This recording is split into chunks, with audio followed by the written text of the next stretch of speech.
Bonjour à toutes. Écoutez, on va passer quelques instants ensemble autour de cette télésurveillance.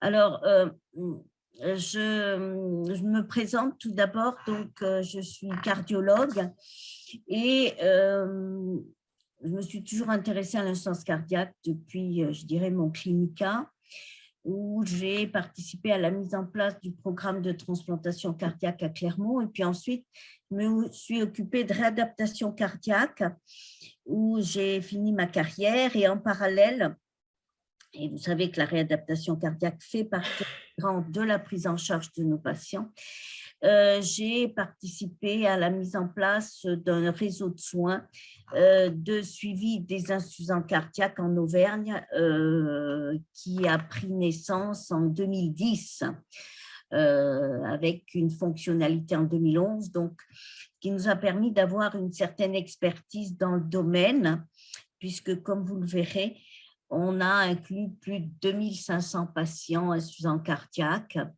et on a maintenant un petit retour, si j'ose dire, d'expérience avec un domaine d'activité qui est passionnant, avec beaucoup d'avenir concernant cette activité chez des patients qui sont avec des profils différents, et vous verrez que dans votre activité, ce sera quelque chose de très enrichissant. Même si on est à distance, même si on ne se connaît pas forcément, ben on crée des liens et sur le plan médical, c'est quelque chose d'important à maintenir. Voilà pour cette introduction. Donc, l'insuffisance cardiaque, vous le savez, je sais que Romain Échalier vous a fait une partie du topo sur la physiopathologie, l'insuffisance cardiaque. Donc, c'est cette incapacité des ventricules à assurer un débit sanguin adapté aux besoins de l'organisme.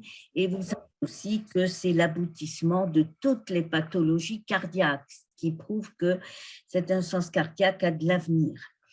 L'expression clinique, là aussi, vous le savez, témoigne de l'accroissement des pressions en amont des cavités cardiaques concernées, avec bien sûr des signes congestifs. Et c'est ces éléments-là qu'on va recueillir dans le cadre de la télésurveillance, mais quelquefois, ils ne sont pas suffisants. On y reviendra. Donc, l'insuffisance cardiaque, c'est un problème majeur de santé publique. C'est une maladie grave, fréquente, et notamment chez les personnes âgées. Il ne faut pas oublier que beaucoup de patients, en effet, qu'on va prendre en charge sont âgés.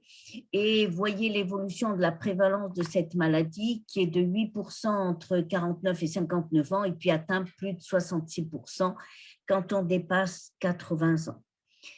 Là aussi, vous le savez, l'incidence est en progression, elle est plus élevée chez l'homme que chez la femme et elle augmente rapidement après 55 ans.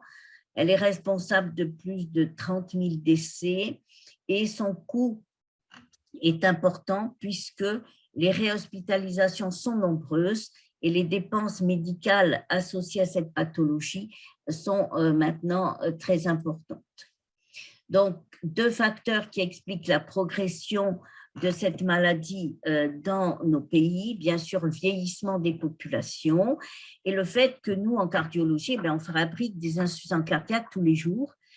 Et vous savez que la meilleure prise en charge des cardiopathies ischémiques, de l'hypertension, augmente l'espérance de vie, mais les séquelles de toutes ces étiologies vont, au fur et à mesure du temps, entraîner cette insuffisance cardiaque. Alors, on parle bien sûr des cardiopathies ischémiques, de l'hypertension, mais vous savez aussi qu'on a des patients qui ont des cardiopathies congénitales que l'on a traitées dans l'enfance, petite enfance ou adolescence, et qu'on retrouve maintenant à l'âge de 30 ans, 35 ans, qui ont une insuffisance cardiaque. Il y a une autre pathologie qu'il faut en effet identifier, c'est les cardiopathies toxiques, notamment post-chimiothérapie, qu'on ne voyait pas il y a 20 ans, il y a 30 ans, des personnes qui ont eu des cancers, qui ont été sauvées de ces pathologies cancéreuses avec un traitement de chimiothérapie qui va entraîner des effets délétères myocardiques à distance. Donc là aussi, c'est des populations qu'on voit et qu'on doit prendre en charge et qui n'existaient pas il y a quelques années. Donc, pour en finir avec les chiffres, 53% des patients hospitalisés pour insuffisance cardiaque ont plus de 80 ans, plus de 67% ont plus de 75 ans et chez les patients de plus de 80 ans, l'insuffisance cardiaque a une prévalence de plus de 15%. Donc, c'est vraiment une pathologie aussi du sujet âgé et nos activités de télésurveillance doivent s'adapter également à cette population. Cette pathologie, elle est grave. Elle est plus grave que certains cancers et dans souvent l'esprit des gens, on meurt du cancer, mais on ne meurt pas du cœur. Et on voit que l'insuffisance cardiaque fait pire que tous les cancers dans le cadre du pronostic, sauf le cancer du poumon, dont la surmortalité est plus importante. Donc, n'oublions pas qu'on a des patients très graves. Cette pathologie, comme vous le savez, a des retentissements multiples sur la qualité de vie et il faut en tenir compte aussi quand on assure la prise en charge de ces patients dans un parcours de santé et un parcours de vie. Bien sûr, ça crée des émotivités exacerbées, des troubles du sommeil, une perte de l'énergie, une diminution de la mobilité, ce qui est souvent très notable chez les patients âgés, avec souvent un isolement social qui va avec. Donc, quand on assure la télésurveillance de ces patients, il faut qu'on tienne compte de ces manifestations, je dirais, annexes par rapport aux symptomatologies qu'on connaît concernant la décompensation cardiaque. Comme vous le savez aussi, la physiopathologie, augmentation des pressions d'amont, baisse du débit cardiaque, à l'origine bien sûr des symptômes, des manifestations cliniques et des alertes que l'on va recueillir lors de la télésurveillance. Et ces manifestations-là vont expliquer les nouvelles thérapeutiques modernes de l'insuffisance cardiaque parce que vous savez, par rapport à ces phénomènes physiopathologiques, vous avez des phénomènes de compensation par le système catécholaminergique et le système rénine-angiotensine, qui initialement aura un effet bénéfice, mais à long terme des effets délétères avec les manifestations cliniques que l'on connaît. Et comme on a bien analysé ces phénomènes, maintenant, on a à notre disposition des thérapeutiques qui vont freiner ces phénomènes délétères. Alors, au total, l'insuffisance cardiaque, pathologie d'avenir, si j'ose dire, pronostic sombre, mais possibilités thérapeutiques importantes, puisque chaque jour, on a des thérapeutiques, médicamenteuses ou non, qui, en effet, ont permis et permettent d'améliorer le pronostic de nos patients. Cette pathologie nécessite une surveillance clinique et biologique rapprochée. Comme je le disais, l'avenir thérapeutique en est important. Et typiquement, c'est une maladie chronique qui va nécessiter une prise en charge multidisciplinaire au sein d'un parcours de soins et je dirais même de vie du patient qui doit être mise en place et pour laquelle la télémédecine et la télésurveillance médicale, en effet, a un rôle important. Et ne pas oublier que la pathologie, bien sûr, est coûteuse. C'est pour ça que toutes les actions qui peuvent limiter les réhospitalisations qui sont importantes, hein, parce que vous voyez, entre 28 et 40% à un an, avec des dépenses hospitalières importantes. Donc, tout ce qui va pouvoir améliorer le pronostic de ces patients et limiter les réhospitalisations va être un élément important. Sachez également que le poste de dépense des insuffisants cardiaques, c'est surtout l'hospitalisation et qu'à chaque réhospitalisation, le pronostic du patient va être amputé d'autant plus. Donc, un patient qui a 75 ans, qui va être réhospitalisé tous les mois, pendant 6 mois, il va avoir un pronostic de vie très amputé du fait de ces réhospitalisations.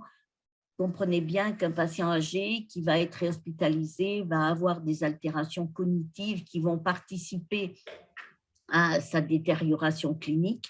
Il va avoir des perturbations également nutritionnelles, etc., etc. Tout ça est bien documenté. Alors, quelle est la problématique de l'insuffisance cardiaque ou les problématiques? Comme vous le savez, le parcours d'un insuffisant cardiaque n'est pas un long parcours tranquille, puisque après une première poussée d'insuffisance cardiaque, on sait que son statut fonctionnel va être en effet amputé. Et puis, il va être hospitalisé, on va le bilanter, traiter ce patient avec un traitement étiologique, symptomatique et autres, avec toutes les méthodes et les moyens qu'on a actuels. Et puis, le patient va récupérer un statut fonctionnel relativement stable, avec de temps en temps des épisodes d'insuffisance cardiaque déclenchés par de nombreux facteurs qu'on connaît bien maintenant. Le défaut d'observance, le régime diététique, les troubles du rythme, les poussées infectieuses, l'anémie, les troubles endocriniens, notamment thyroïdiens, etc., etc. Et puis, malheureusement, c'est une pathologie chronique qui va arriver jusqu'à l'insuffisance cardiaque avancée, terminale et solutions palliatives qui vont être nécessaires pendant, en effet, cette période terminale. À tout moment, on pourra se poser la question chez ce patient d'un programme plus abouti ou plus invasif, tel que la greffe, l'assistance. Et il ne faut pas oublier qu'à tout moment, ce patient va être soumis à la possibilité d'une mort subite, qu'on limite, et vous êtes bien placé pour le savoir, par la mise en place des dispositifs implantables. Et à tout moment, le patient peut en effet présenter une insuffisance cardiaque. Donc, tous ces épisodes-là, en effet, on doit essayer de les anticiper, parce que typiquement, la télémédecine ou la télésurveillance, c'est une thérapeutique ou un moyen thérapeutique d'anticipation, et ça passe bien sûr par la connaissance du patient et de sa pathologie. Alors, quels sont les buts thérapeutiques pris en charge des insuffisants cardiaques? Vous le savez aussi, c'est améliorer leur pronostic en agissant sur deux composantes essentielles: améliorer la fonction pompe du ventricule gauche, par exemple dans les suites d'un infarctus, réduire le risque de mort subite et de troubles rythmiques par les thérapeutiques que j'appelle rythmologiques, améliorer la symptomatologie des patients et leur capacité à l'effort, parce qu'en effet, ils sont limités à l'effort et leur capacité fonctionnelle est amputée. Comme vous le savez, quand on explore ces patients en faisant des épreuves d'effort métabolique, le critère essentiel chez les patients, c'est l'évolution de la consommation en oxygène. Pour chaque patient, bien sûr, il va falloir, et ça fait partie aussi des actions de la télémédecine, de discuter le rapport bénéfice-risque en fonction du contexte, notamment chez les personnes âgées. Qu'est-ce que veut vraiment le patient? Quelle est vraiment sa qualité de vie? Beaucoup de gens, ils veulent rester à domicile, donc il faut qu'on mette en place des thérapeutiques, quelquefois un peu, pas invasives, mais on a des patients à domicile que l'on confie à l'HAD pour mettre en place des pousses de diurétique, faire des injections ponctuelles de diurétique, voire mettre en place des perfusions de fer pour éviter une réhospitalisation ou une prise en charge à distance. Chez les patients qui habitent en milieu rural, c'est souvent en effet de notre ressort. L'insuffisance cardiaque est une pathologie dont les domaines par excellence sont basés par la médecine d'épreuve, et bien sûr, nous sommes tous, dans le cadre de la télémédecine, entre guillemets, soumis à des référentiels, on en reparlera, à des résultats d'études pour voir en effet ce qui est bien de mettre en place ou pas. Alors, les constats, comme vous le savez, c'est que on a, pour nos patients insuffisants cardiaques, beaucoup de recommandations scientifiques. Il en sort régulièrement. Les dernières, on y reviendra, datent du mois de juillet 2019 concernant la prise en charge de nos patients insuffisants cardiaques. On a également l'HAS qui donne des instructions ou des recommandations dans le cadre des parcours de soins. On a maintenant des traitements efficaces.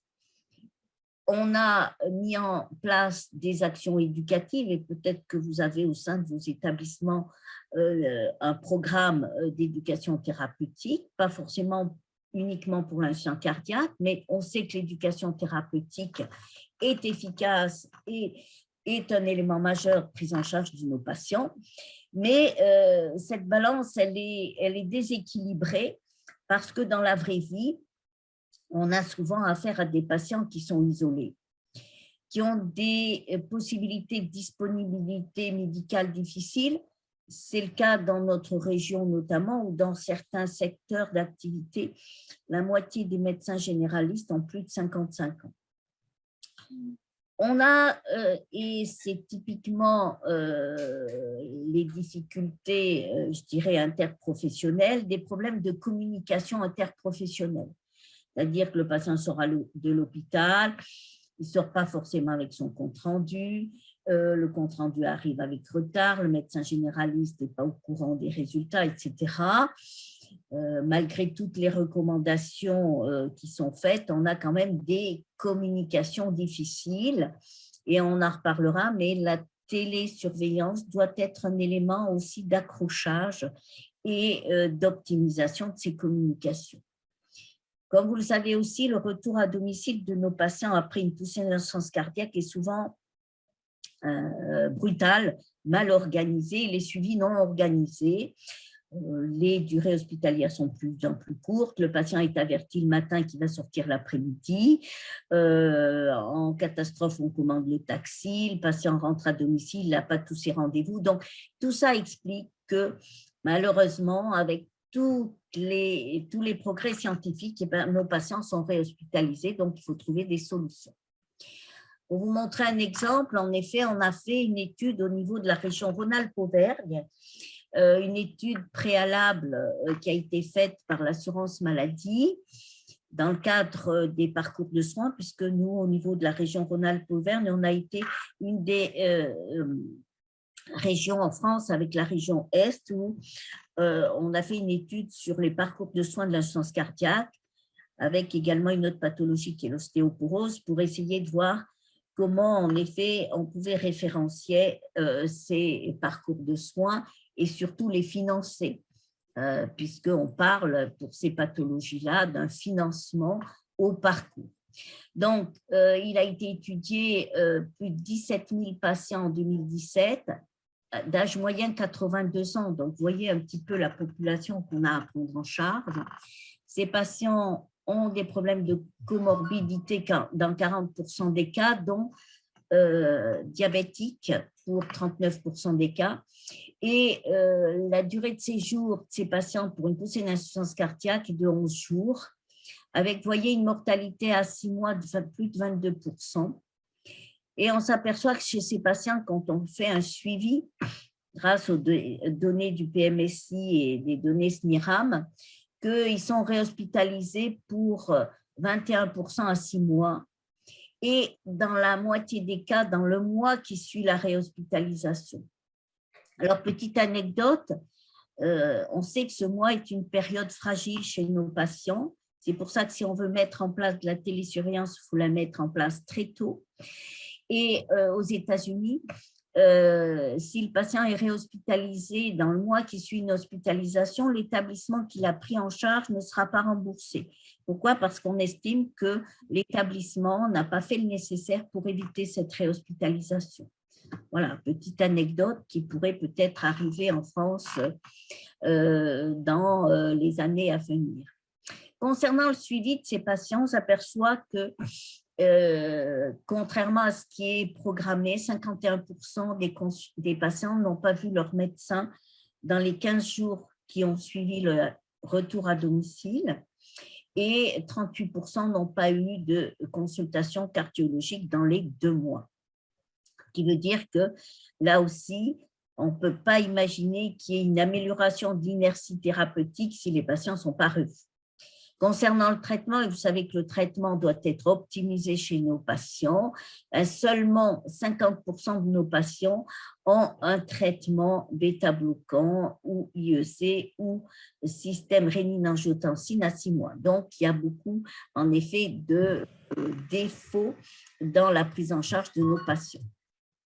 Alors là, c'est une étude qu'on a faite au sein du service de cardiologie où pour vous montrer un peu le débit de nos activités. Au sein du pôle de cardiologie du CHU de Clermont-Ferrand en 2017, il y avait plus de 1300 séjours pour insuffisance cardiaque avec une durée de séjour de 11 jours et une mortalité per hospitalisation de 8%, une réhospitalisation de plus de 15% à 6 mois, sachant que ce sont des patients plutôt moins graves que des patients, en effet, qui ont été analysés sur toute la région Rhône-Alpes-Auvergne que j'ai présentée précédemment.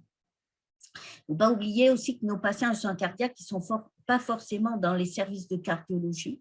Et c'est une de nos difficultés pour la mise en place des parcours, c'est qu'il y en a qui sont en gériatrie, il y en a qui passent par les urgences, il y en a qui passent par la néphrologie, la pneumologie. Donc, il y a des patients aussi qui nous échappent, entre guillemets, et c'est toute la difficulté aussi quand on met en place un service de télémédecine et de télésurveillance, d'avertir sur le plan transversal nos collègues. Alors, en 2022, quelle est la prise en charge de notre insuffisant cardiaque?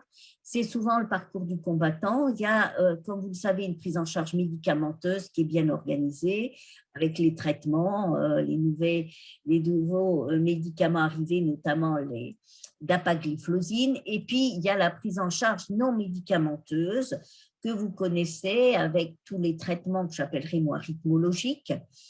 Bien sûr, les activités chirurgicales, d'assistance, de transplantation, etc.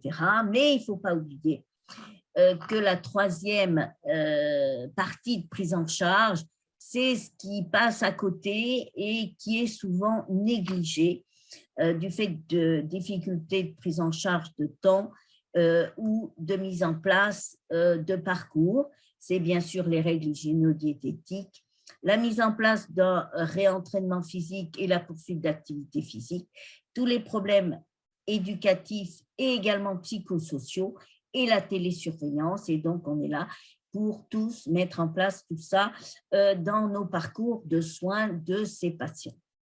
Alors, là aussi, je ne reviendrai pas là-dessus, mais vous savez qu'il y en a maintenant, depuis les dernières recommandations qui datent de juillet 2021, de prise en charge, notamment de l'insuffisance cardiaque à fraction d'éjection réduite sur le plan médicamenteux.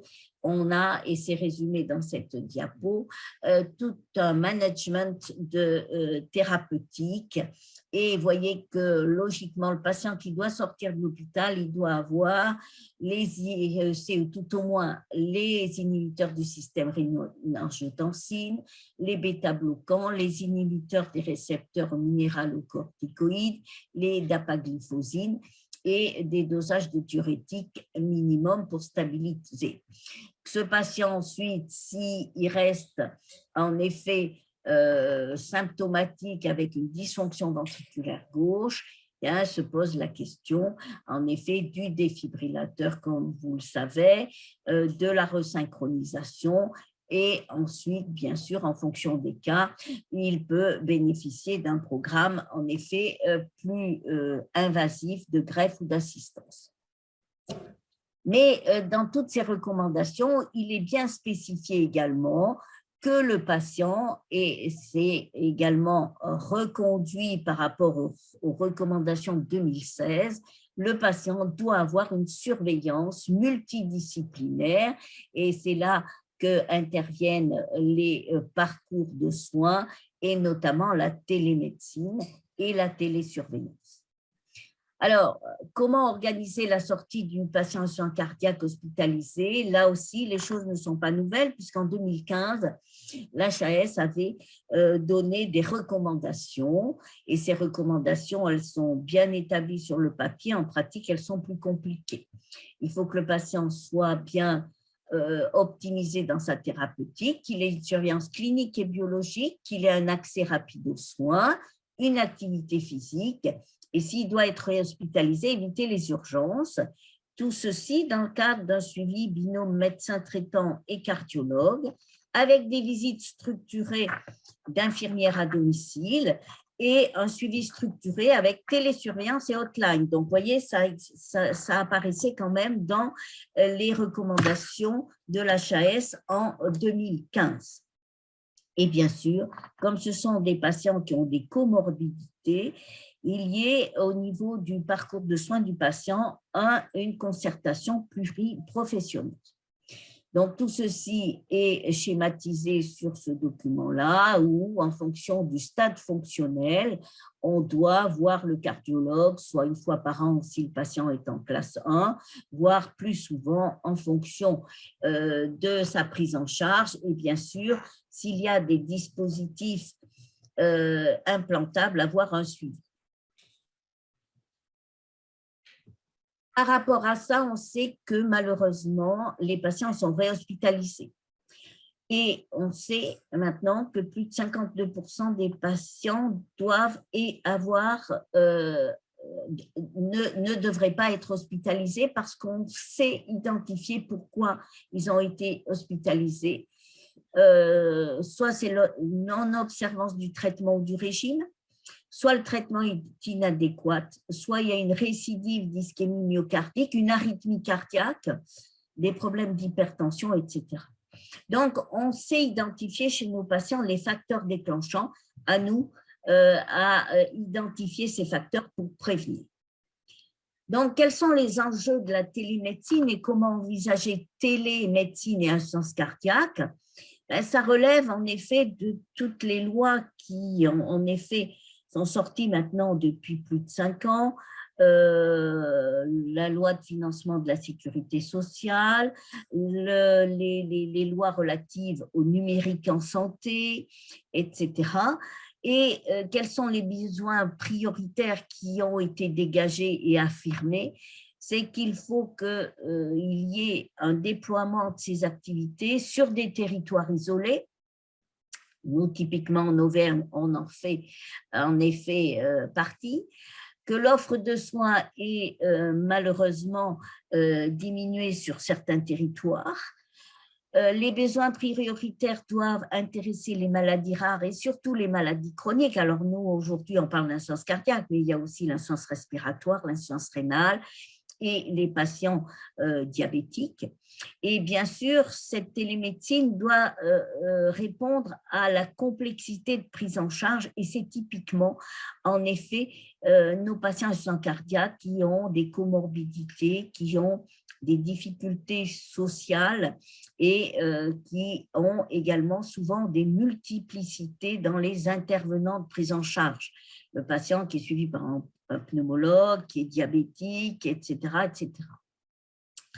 Cette télémédecine, et plus particulièrement l'insuffisance cardiaque, doit contribuer, bien sûr, à améliorer l'accès aux soins et également vis-à-vis de nos professionnels de santé de terrain, à diffuser la connaissance et pour que, en effet, les professionnels de santé aient les connaissances, l'information et la formation nécessaire à la prise en charge. Quand j'ai commencé à faire de la formation pour les infirmières libérales, il y en a certaines qui m'ont dit, mais écoutez, moi, la cardio, ça fait 30 ans que j'en fais plus. Voilà, donc, nous aussi, dans le cadre de la télémédecine, on doit en effet contribuer à cette information et cette formation. Alors, bien sûr, on revient sur les points qu'on a évoqués tout à l'heure. Quels sont les 3 points qui justifient la mise en place de la télémédecine? Vieillissement de la population, donc voyez les courbes qui en effet évoluent et voyez à droite la courbe et la pyramide des âges qui est évoquée pour 2041, donc on a du travail à faire. Deuxièmement, l'augmentation des maladies chroniques, on en a parlé, notamment l'insuffisance cardiaque, et le problème de démographie médicale, notamment en milieu rural. Alors, quelles sont les définitions? La télémédecine, c'est une forme de pratique médicale à distance qui utilise les technologies de l'information et de la communication, ce qu'on appelle l'éthique. Ça n'a rien à voir, bien sûr, avec la e-santé qui relève typiquement du bien-être de la personne et qui ne rentre pas dans le domaine dont on parle aujourd'hui, parce que la télémédecine, c'est un acte de soin, il ne faut pas l'oublier. Qu'il y a actuellement 4 types d'activités de télémédecine qui sont identifiées en France: la téléconsultation, la téléexpertise, la téléassistance médicale, c'est dans le cadre du 15 notamment, et la télésurveillance médicale. Donc tout ça fait l'objet de décrets d'application du Code de la santé publique, et l'objet connecté qui va permettre de transmettre les informations, là aussi, doit être un élément, un dispositif médical. Donc tout ça est bien organisé et bien répertorié. Le fait de transmettre sur son smartphone son poids à son cardiologue ou à son médecin généraliste, ce n'est pas de la télémédecine. Il faut que ce soit en effet dans le cadre d'une forme de pratique qui soit en effet bien identifiée. Alors, la télésurveillance médicale, c'est un acte par lequel un professionnel médical va interpréter à distance les données nécessaires au suivi médical du patient. Donc, tout ça, c'est très large. On va en discuter parce que quelles vont être les données nécessaires au suivi de ce patient, c'est une discussion et c'est le caractère très spécifique de la télésurveillance d'insuffisance cardiaque. On sait que ce mode opératoire est particulièrement adapté à la surveillance des maladies chroniques et notamment l'insuffisance cardiaque. Depuis les années 2000 en France, ce mode opératoire, ce mode de soins s'est développé avec, on y verra, des éléments très variables sur certains territoires, sachant que bien sûr, c'était surtout les patients atteints de troubles rythmiques grâce à la télécardiologie dont vous êtes les spécialistes, qui a en effet été le premier système de télésurveillance médicale organisé. Alors, ces patients à soins cardiaques, on s'est dit qu'on allait les surveiller par des indicateurs simples. Vous savez peut-être l'acronyme qu'on utilise pour suivre ces patients: EPOF, essoufflement, prise de poids, œdème, fatigue, qui en effet sont les symptômes que l'on transmet à nos patients pour qu'ils les autosurveillent. Donc, pour en revenir à cette définition, je ne vais pas reprendre la définition. La téléconsultation, c'est la présence du patient qui peut être assisté d'un professionnel. C'est une pratique qui va compléter la consultation en face à face. Tout ça est maintenant dans le droit commun, c'est remboursé et la crise sanitaire Covid a vu exploser en effet ces téléconsultations. La téléexpertise, c'est en effet autour d'un dossier médical, en l'absence du patient, un acte demande l'avis d'un spécialiste. Donc, c'est une action entre médecins et qui va en effet se développer de plus en plus, et on va voir que la télésurveillance médicale est un élément important pour faire éclore ces activités de téléexpertise. Et puis, vous avez la téléassistance médicale, c'est la prise en charge, en effet, pluridisciplinaire d'un acte par ailleurs. Alors, je mets à part la télésurveillance médicale qui est en vert. Pourquoi? Parce que c'est le seul acte de télémédecine qui ne soit pas encore dans le droit commun. Et on est en 2022 dans une phase où tout se met en place actuellement pour que cette télésurveillance médicale passe maintenant dans le droit commun. Donc, je le répète, c'est la transmission, l'interprétation par un médecin d'un indicateur clinique et ou biologique ou autre.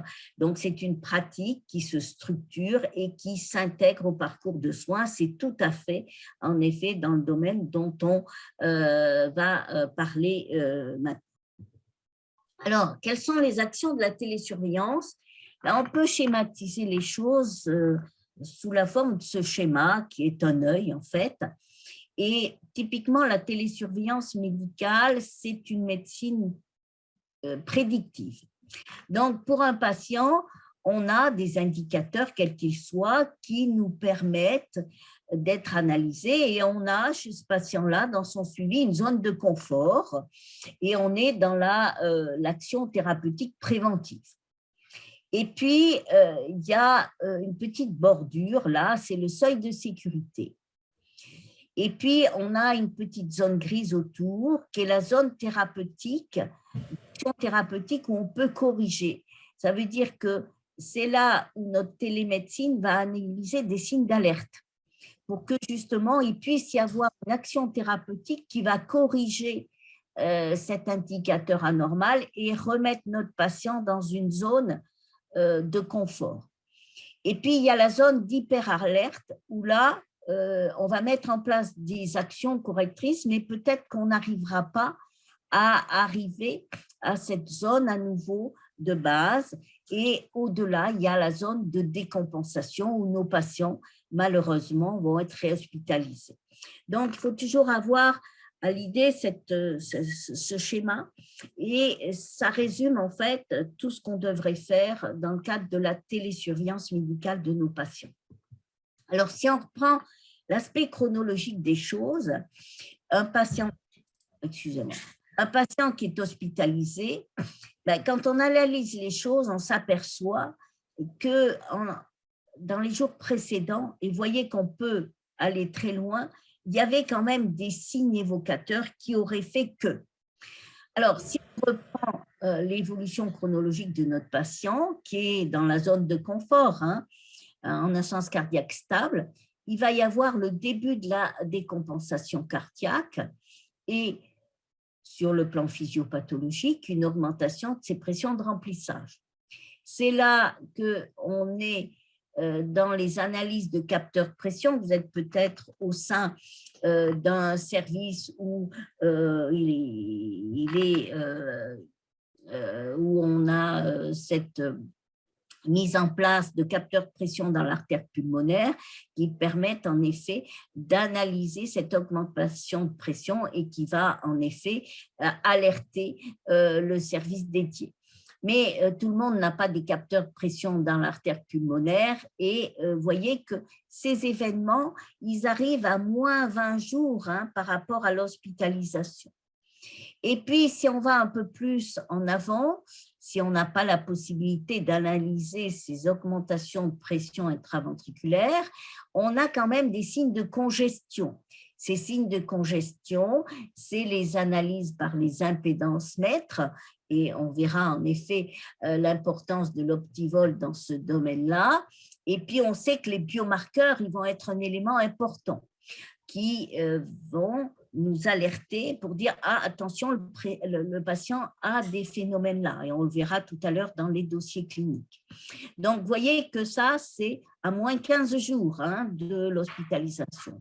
Et puis, tout ce qui est clinique, la prise de poids, le symptôme, on voit que quand même, au bout de 8-9 jours, on a des symptômes.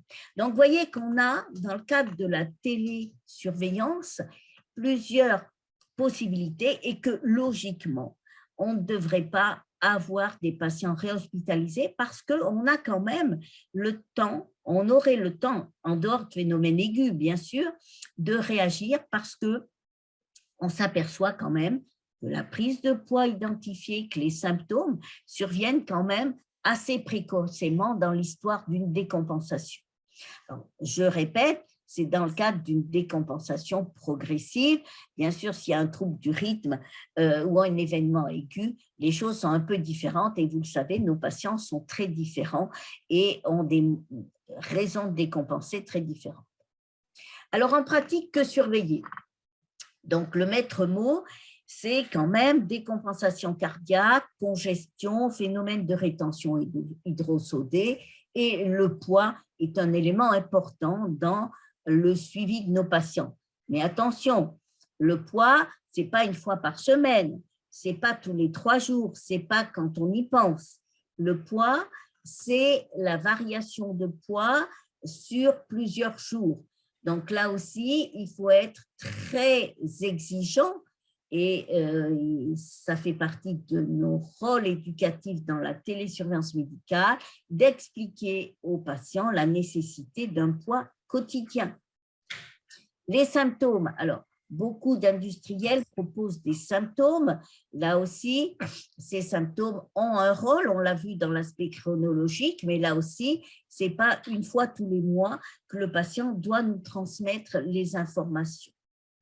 Les constantes, fréquence cardiaque, saturation, ce sont des éléments importants, on y reviendra tout à l'heure, mais dans l'optique d'une télésurveillance complète et raisonnée de nos patients, il est logique qu'on ait des données de surveillance tensionnelle, de fréquence cardiaque, de saturation assez régulièrement.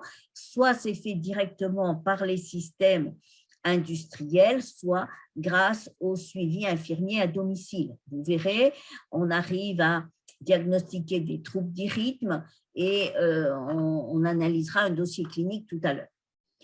La biologie, les marqueurs qui sont nécessaires au suivi de nos patients, notamment les marqueurs natriurétiques, vous verrez aussi ont un rôle important et nos patients, en effet, doivent être suivis concernant leur fonction rénale. Donc, il est nécessaire qu'on puisse intégrer ces éléments-là dans notre télésurveillance médicale. Les relevés de suivi et de soins infirmiers, j'y reviendrai tout à l'heure parce que nous, on a au sein de notre expérience beaucoup travaillé avec les infirmières de proximité. Les tracés ECG, vous qui êtes dans la télécardiologie, bien sûr, ce sont des éléments intéressants. On a testé lors de notre expérience des textiles intelligents qui nous transmettaient certains aspects de l'électrocardiogramme. Bon, c'est épisodique dans le domaine de la recherche, mais les données de cardiologie sont des éléments en effet majeurs d'intégration dans notre télésuivi pour certains patients, on y reviendra. Il y a d'autres éléments qu'on doit surveiller chez nos patients également, tels que bien sûr l'observance thérapeutique et l'activité physique. Un patient qui réduit son activité physique, il y a quelque chose qui se passe. Ça veut dire qu'il est plus essoufflé à l'effort, etc. Donc, en pratique, il y a de multiples éléments à surveiller chez nos patients. On y reviendra. C'est peut-être pas toujours nécessaire, mais il est nécessaire pour certains d'avoir un maximum d'informations. En pratique, comment accompagner avec la télésurveillance? Et l'accompagnement thérapeutique doit faire partie de la télésurveillance médicale.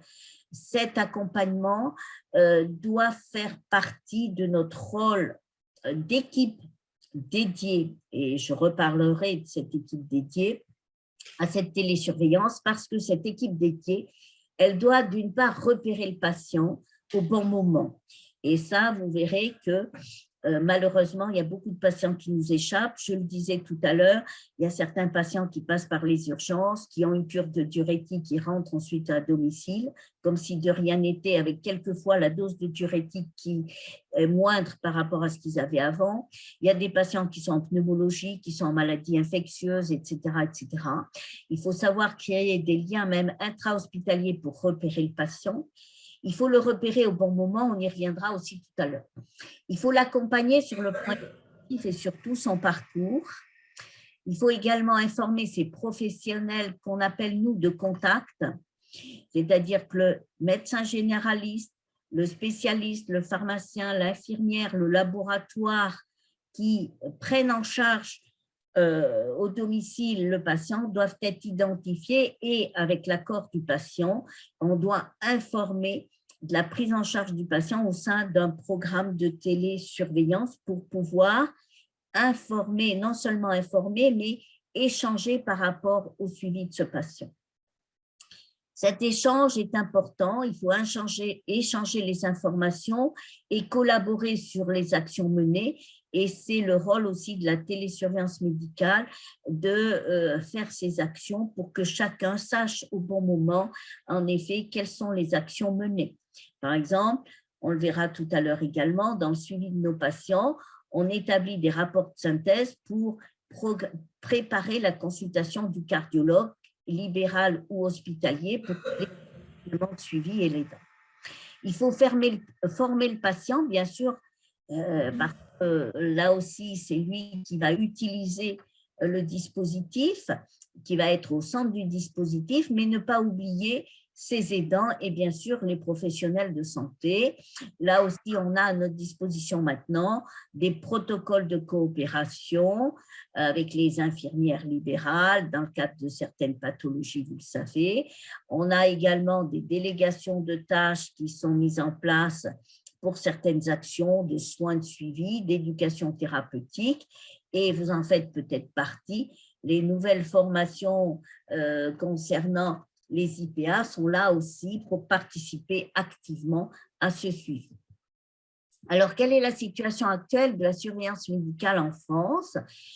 Elle n'est pas nouvelle, puisqu'il y a eu des expériences territoriales depuis, je dirais, 2009, 2008, sous la forme de réseaux. À l'époque, les réseaux de santé dans le domaine du diabète, l'insuffisance cardiaque, l'insuffisance respiratoire se sont développés sur certaines régions grâce à des, je dirais, des bonnes volontés et des supports financiers des ARS. Et un des premiers réseaux qui s'est intéressé à la télémédecine et au numérique, ça a été le réseau de Normandie à Caen, avec le SCAD, qui a mis en place pour les patients insuffisants cardiaques un système de télésurveillance, mais surtout basé sur l'accompagnement thérapeutique.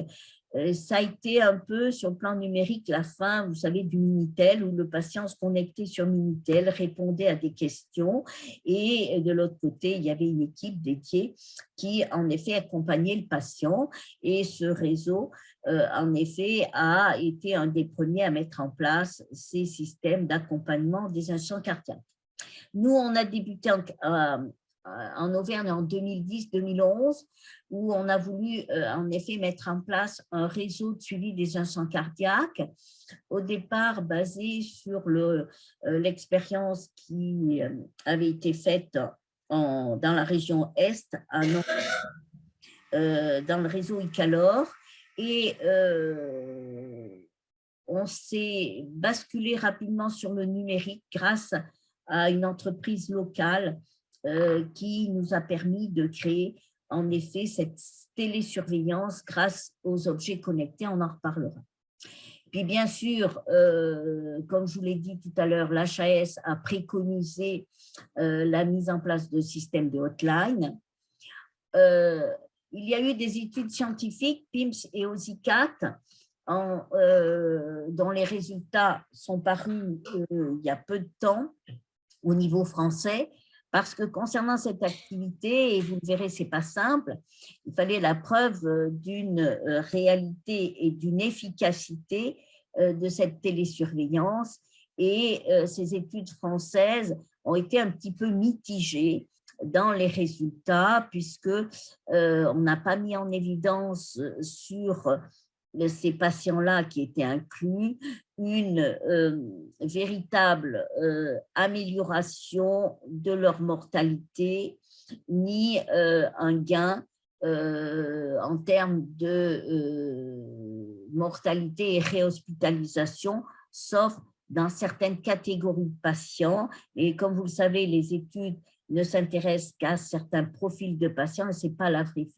Donc, l'étude OSICAT a surtout montré qu'on évitait les réhospitalisations, ou tout au moins qu'on réduisait le temps d'hospitalisation globale pour les patients qui étaient les plus observants. Et c'est une des difficultés de la télémédecine, on y reviendra.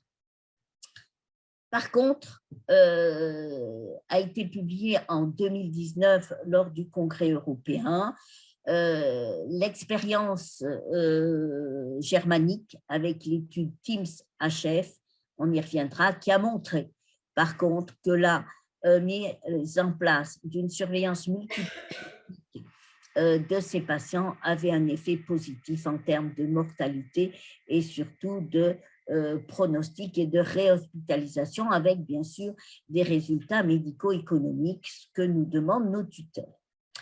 Depuis 2016, au niveau français, on a pu mettre en place ces activités de télémédecine grâce à ce soutien institutionnel par le système Étape Télémédecine, dont vous avez certainement été avisé, ou peut-être que vous en faites également. Ce système Étape Médecine, dans le but de préfigurer justement ce qui nous arrive là maintenant, c'est-à-dire préfigurer la tarification de la télémédecine. Ce soutien a été élargi pendant la période Covid et actuellement, le référentiel est en cours d'écriture. Il y a un dernier scoop dont je vous ferai part tout à l'heure concernant ce référentiel en cours d'écriture. Et au 1er janvier 2023, on sera dans le cadre du droit commun de l'assurance maladie.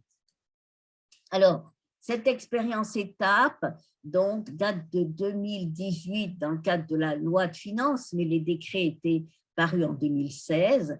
Donc, cette expérimentation française permet à toute structure d'assurer des actes de télémédecine et de télésurveillance dans, en effet, plusieurs pathologies: l'insuffisance cardiaque chronique, l'insuffisance rénale chronique, le diabète, l'insuffisance respiratoire, et ce que vous pratiquez certainement pour la plupart d'entre vous, la télésurveillance des patients porteurs de prothèses cardiaques à visée thérapeutique. Donc, tout ceci est parti à partir de 2018, et vous savez que c'est surtout la télésurveillance des prothèses qui a eu un développement assez important, et l'insuffisance cardiaque chronique a pu être mise en place dans certaines structures hospitalières ou libérales depuis cette période-là. Je crois qu'actuellement, en fin d'année 2021, il y avait près de 100 000 patients qui étaient suivis par les cardiologues dans le cadre de ce programme étape.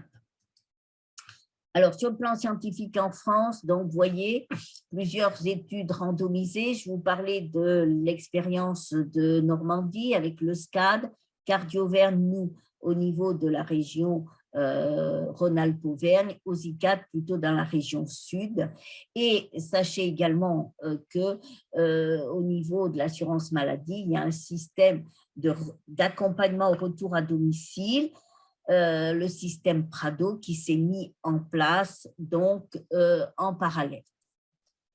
Alors, quels sont les patients éligibles pour le programme cet arrêté de 2016?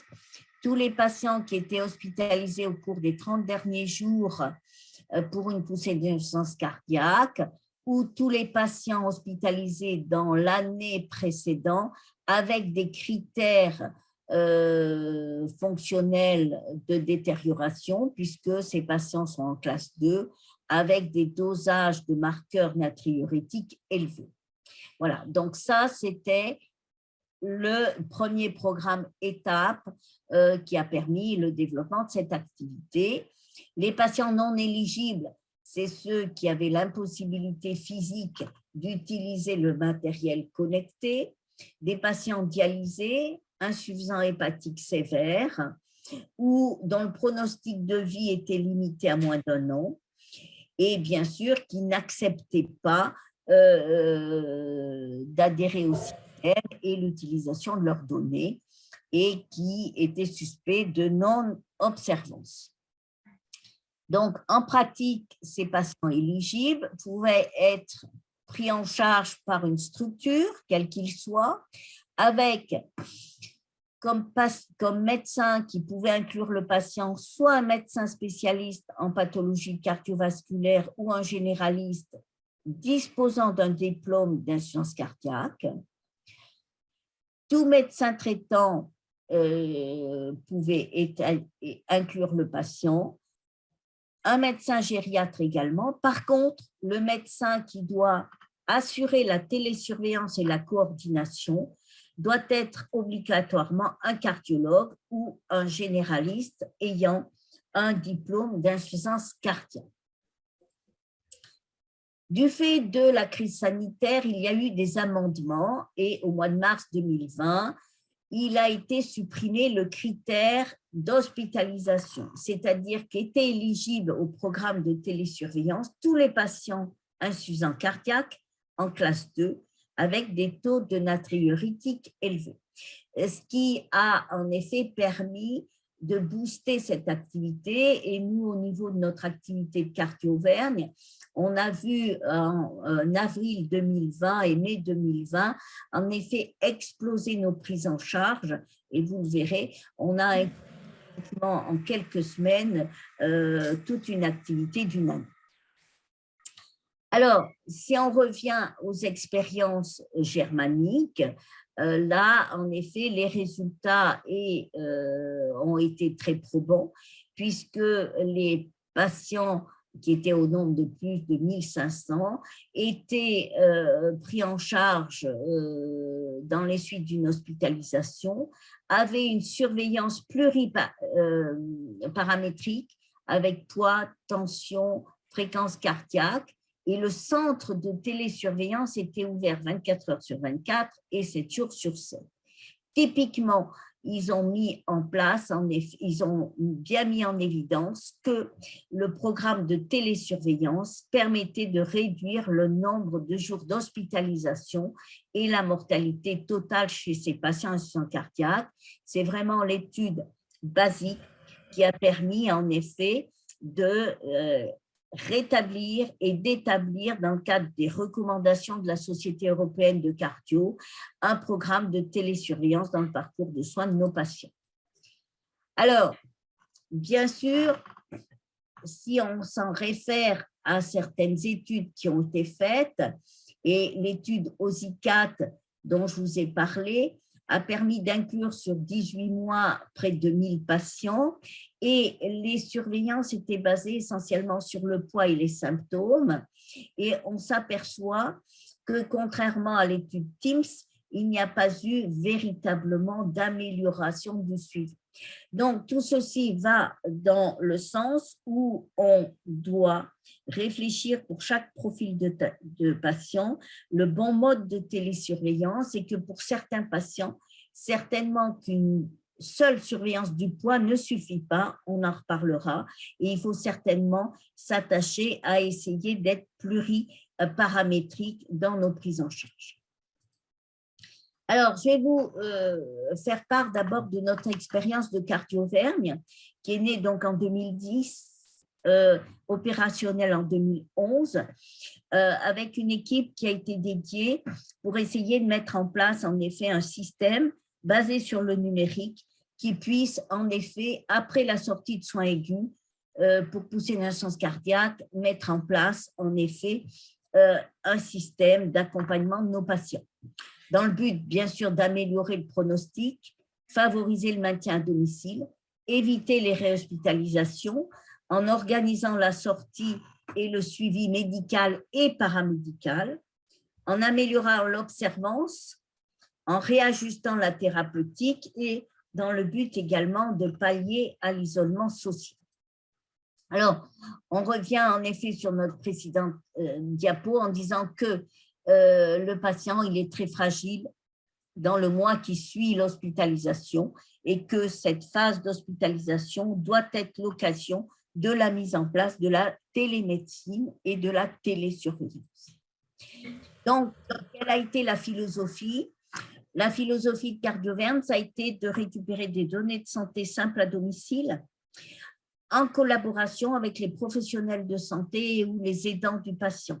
Donc, nous, structure un peu électron libre, mais on laisse la main aux professionnels de santé de proximité. Donc, quel est le mode opératoire?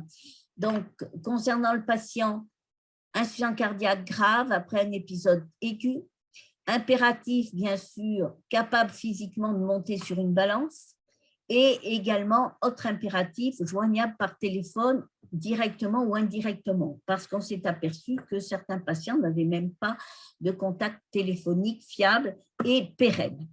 Donc, le but, c'est sortie d'hôpital, on voit le patient et son aidant, bien sûr, on recueille son consentement, on lui confie essentiellement une balance, c'était notre objet connecté de départ, et on va intégrer tous les autres professionnels de santé dans la boucle pour créer un dossier informatisé, et ce dossier informatisé va recueillir bien sûr les éléments de transmission des objets connectés, notamment le poids de façon quotidienne, mais également les résultats des analyses biologiques de laboratoire, les suivis des infirmières libérales qui vont avoir des options de soins, de passage infirmier et d'accompagnement thérapeutique. On va recueillir les comptes rendus des autres spécialistes, cardiologues, pneumologues et autres, les thérapeutiques via le pharmacien qui va nous télétransmettre par messagerie sécurisée les ordonnances. Et bien sûr, le médecin généraliste reste le pivot du système. Donc, nous sommes une petite équipe. La cellule de coordination, au départ, en effet, comportait 2 infirmières et un médecin à temps partiel. Actuellement, donc, nous sommes plusieurs médecins, moi à temps partiel, puisque j'assure donc 0,5 temps partiel sur cette activité. Et je suis secondée également par un collègue gériatre.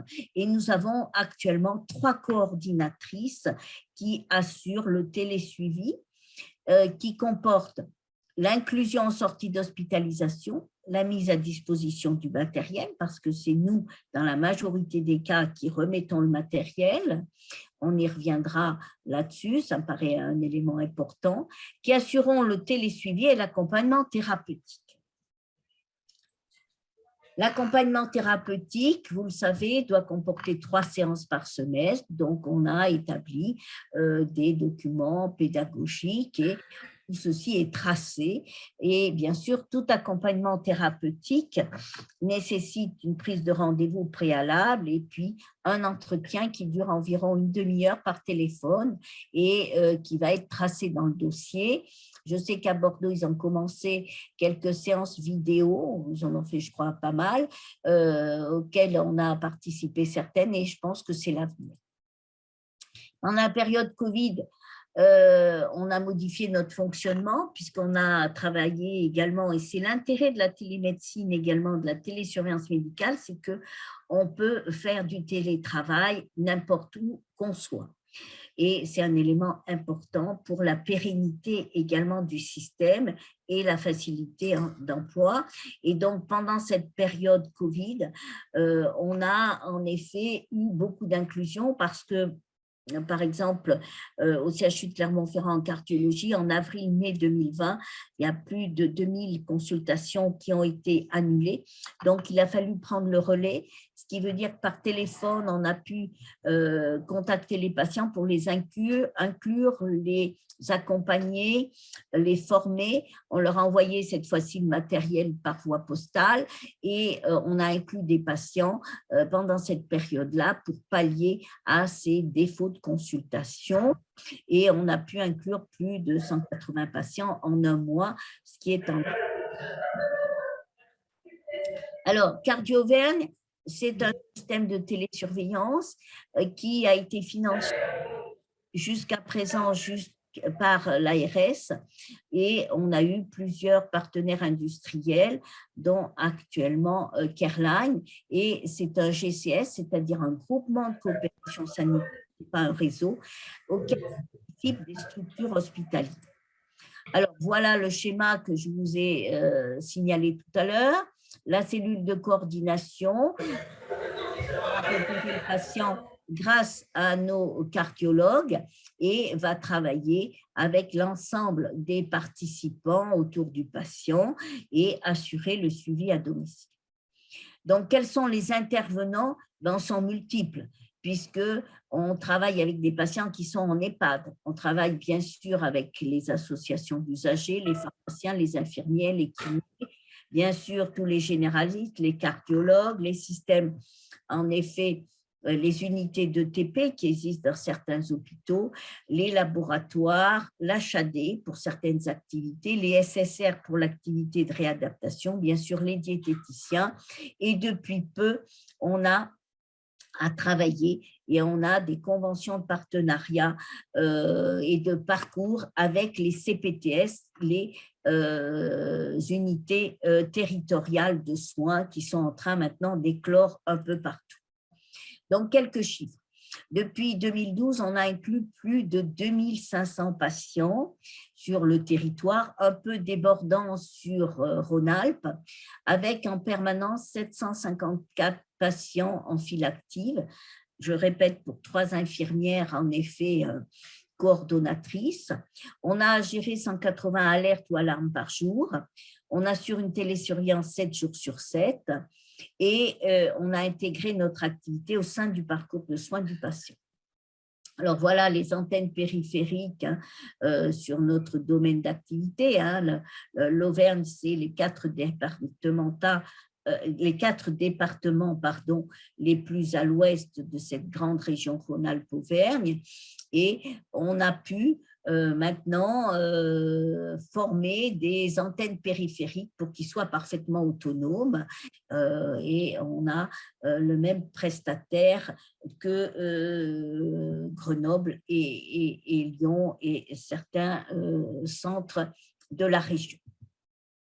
Alors, quelle est la solution de base, basique? C'est une balance connectée que l'on confie au patient, qui va transmettre sur notre plateforme de suivi sécurisée qui est renseignée sur le plan médical. Donc, ces éléments nous arrivent quotidiennement et bien sûr, le patient a des supports à l'accompagnement. C'est le module de base. Ensuite, bien sûr, on a pu développer au fur et à mesure de notre collaboration avec notre industriel différents systèmes. Les systèmes, en effet, qui peuvent être adaptés à chaque patient. Le patient a soit une application, soit un smartphone et il est équipé d'une balance, d'un tensiomètre, voire d'un saturomètre et va nous transmettre grâce à ce smartphone, son poids, sa tension, son rythme cardiaque, sa saturation et le questionnaire concernant ses symptômes. Est-ce qu'il est essoufflé, est-ce qu'il est fatigué, etc., etc. Et bien sûr, sur son smartphone, il y a des modules de support à l'éducation thérapeutique qui est le support pédagogique qui va nous permettre de travailler. On a d'autre part travaillé avec les laboratoires d'analyse médicale pour que, également, d'une manière sécurisée, on ait les retours des bilans biologiques de nos. Et puis, depuis peu de temps, on a maintenant l'intégration, comme on nous en a certainement parlé, des données des prothèses cardiaques pour ceux, en effet, qui sont équipés. Donc, vous voyez un ensemble de systèmes possibles qui paraît peut-être un peu compliqué au départ, mais que l'on adapte et on le reverra à nos patients. Ce qui veut dire que cette surveillance est vraiment multiparamétrique, puisqu'on a 19 paramètres qu'on peut en effet télésurveiller, avec bien sûr l'intérêt du système, c'est de ne pas tout avoir, parce que trop d'alertes tuent les alertes, et j'en suis persuadée, mais ces alertes, c'est nous, équipe dédiée, qui allons les maîtriser et surtout les paramétrer au fur et à mesure de l'évolution et surtout au niveau de l'inclusion. Donc, cette configuration des alertes, elle peut être clinique, biologique et de non-communication. Par exemple, concernant le poids, il est certain qu'on va adapter le poids de référence et le faire évoluer au cours du temps. On va avoir non seulement une alerte lors de la dérive du poids par rapport au poids de référence, mais une variation de poids sur, par exemple, 48 heures ou 3 jours, qui est un élément qui peut compléter tout ça. Donc, on va le paramétrer lors de l'inclusion du patient, et c'est un élément important. Nous avons des patients dont les poids sont très variables. On ne va pas surveiller une petite mamie qui pèse 45 kilos comme un grand costaud 140 kilos. Donc, tout ça, c'est en effet une évaluation qu'on va en effet et un paramétrage des alertes que l'on va organiser dès le départ. On va paramétrer les caractères aussi biologiques par rapport au BNP. Si le patient sort de l'hôpital avec un BNP à 5000, on ne va pas mettre une alerte comme quelqu'un qui va sortir de l'hôpital avec un BNP à 750. Donc, tout ça est paramétré et c'est de notre rôle de mettre en place ces éléments-là, ces tensions artérielles, de la fréquence cardiaque, etc. Alors, voilà des évolutions, en effet, de suivi des patients en termes de suivi patient que l'on a quotidiennement.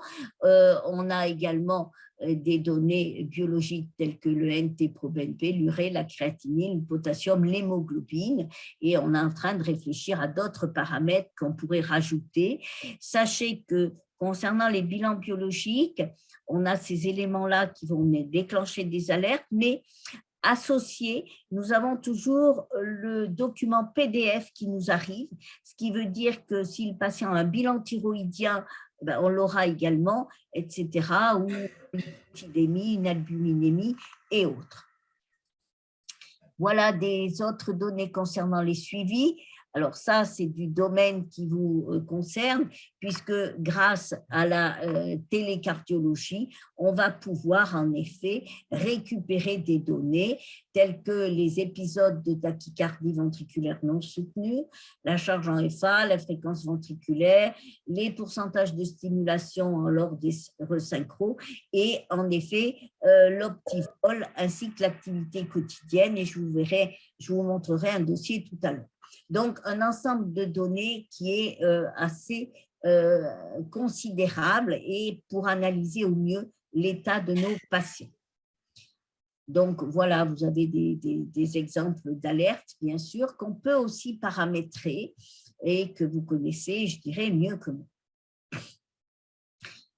Concernant l'activité de notre télésuivi, tous les matins, on va avoir une liste de patients en alerte. Et vous voyez un exemple d'écran qui nous permet en effet d'analyser, et donc les infirmières vont avoir dans leur secteur de patients qu'elles se répartissent et pour lesquels elles tournent aussi pour ne pas télésuivre toujours les patients, les mêmes. On a des patients en effet qui sont en alerte parce qu'il y a une dérive de poids, parce qu'il y a une dérive de tel ou tel événement.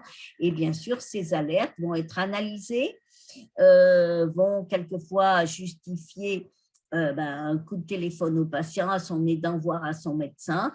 Elles vont être traitées, tracées tout au long, en effet, de cette alerte.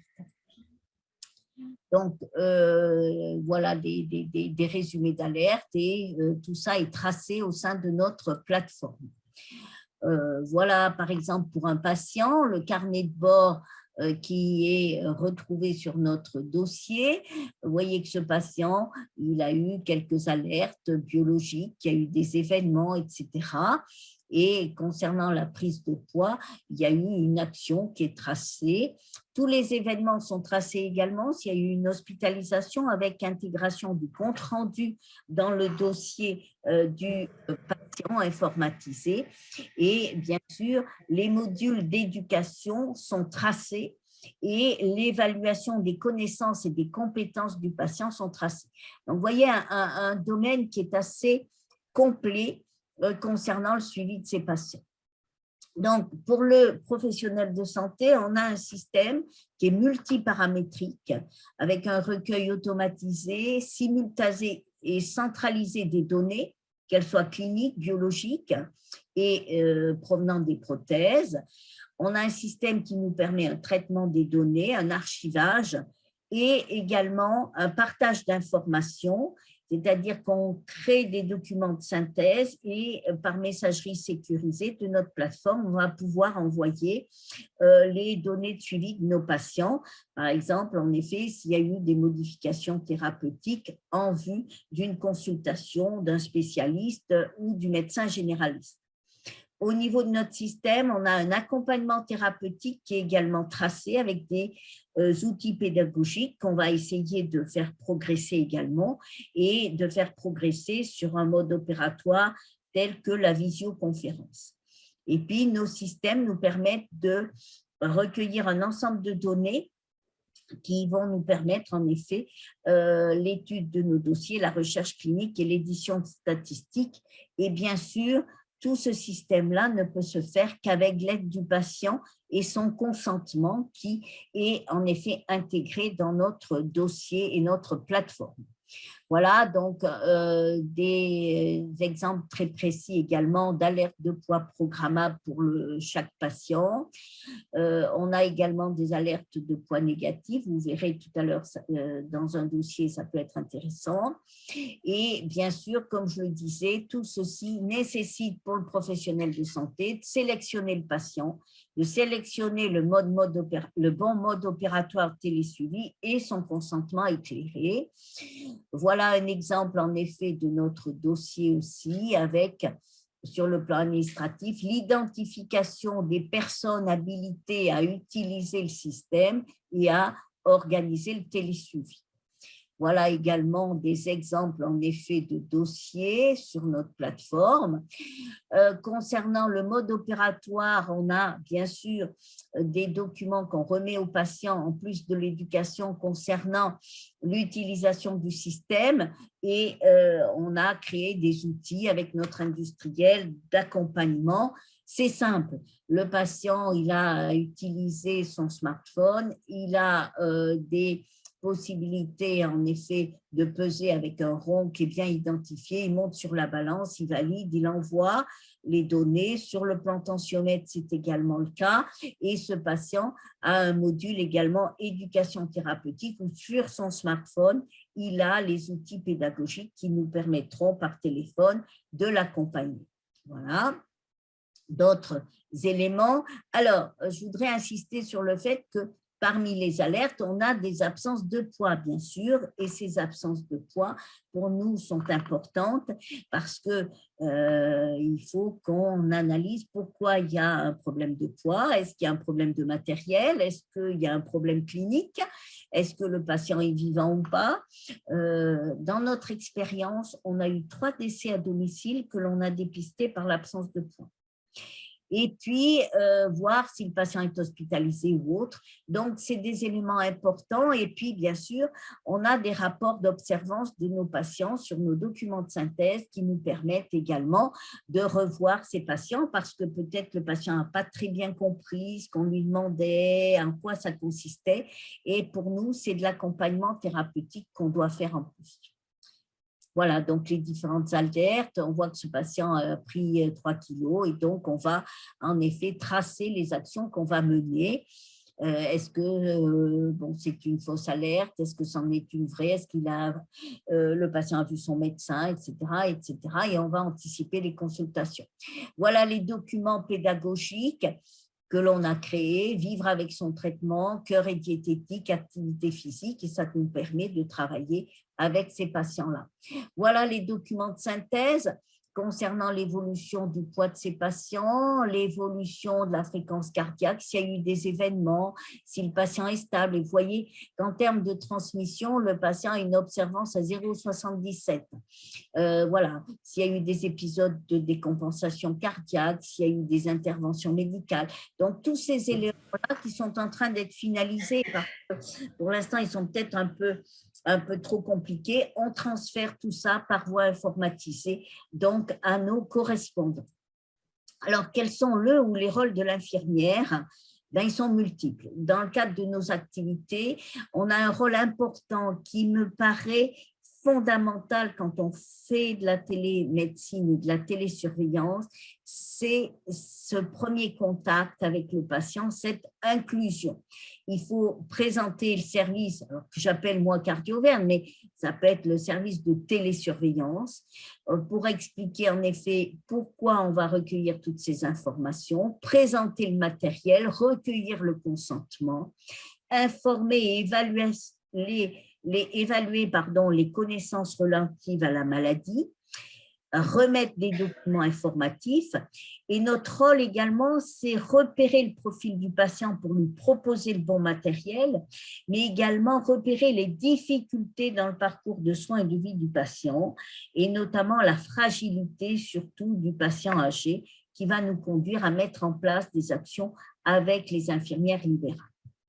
Donc, auprès des infirmières libérales, notre rôle également, c'est de prévenir de l'inclusion, présenter le service, présenter les modalités de transmission des données, mettre à jour leur contact, par exemple téléphonique ou leur mail sécurisé, transmettre les documents, notamment les prescriptions, parce qu'on va prescrire en effet des actes de soins, voir comment on va gérer les alertes, si on a une alerte de poids, qui on doit avertir en premier pour évaluer le patient, pour voir s'il est congestif, pour savoir si d'emblée on augmente les diurétiques, si on fait un bilan biologique, si on anticipe une consultation. Et cette consultation, bien sûr, on va l'organiser, voire organiser l'hospitalisation avec souvent les week-ends, les infirmières qui sont les seules joignables parce que le médecin traitant n'est souvent pas joignable le week-end.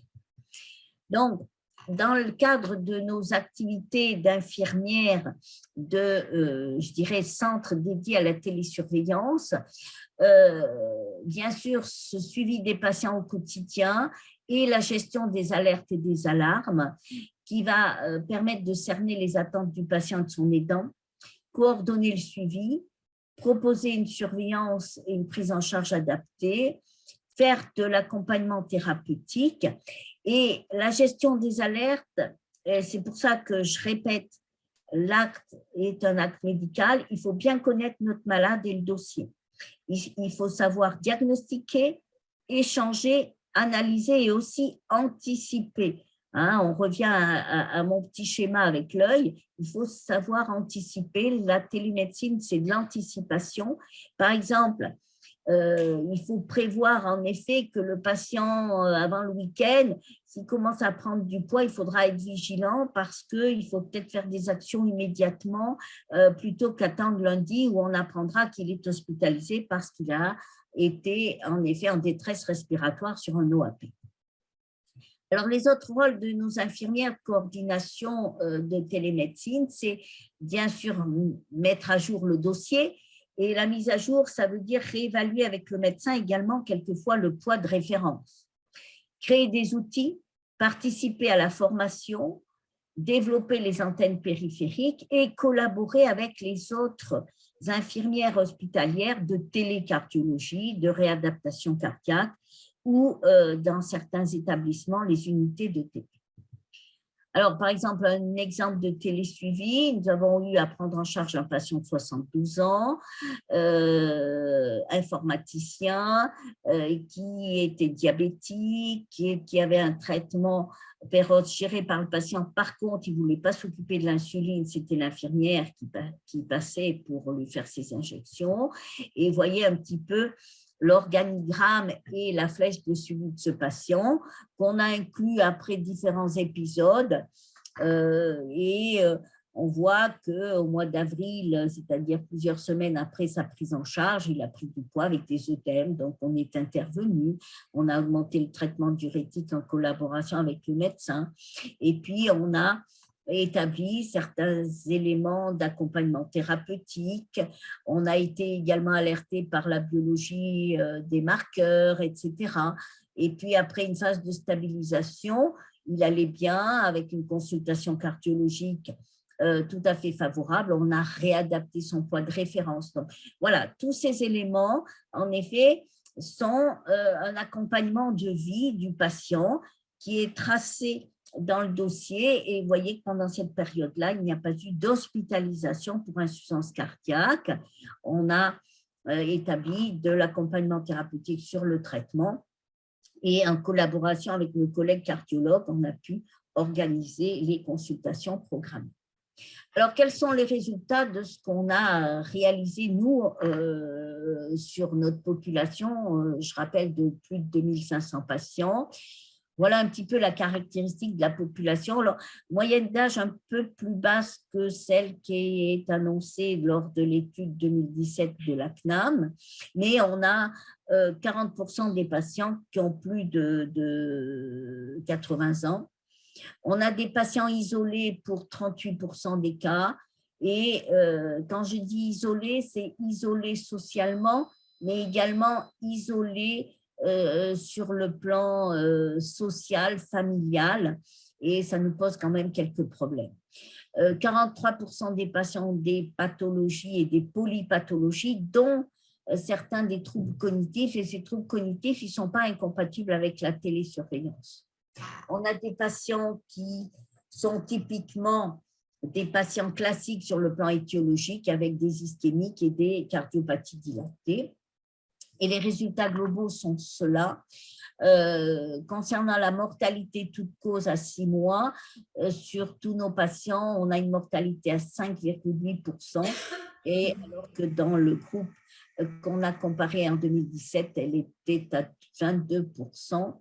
Et concernant les réhospitalisations, dans l'année qui suit, on a un taux de moins de 11%, avec des durées moyennes de séjour de 8 jours, alors qu'elles sont en moyenne de 11 jours. Et un élément important, un délai par rapport à l'inclusion au-delà de 7 mois. Vous vous souvenez que la période dangereuse, c'est dans le mois qui suit l'hospitalisation, comme si l'accompagnement avait reculé quand même les phénomènes aigus au-delà d'une période vulnérable.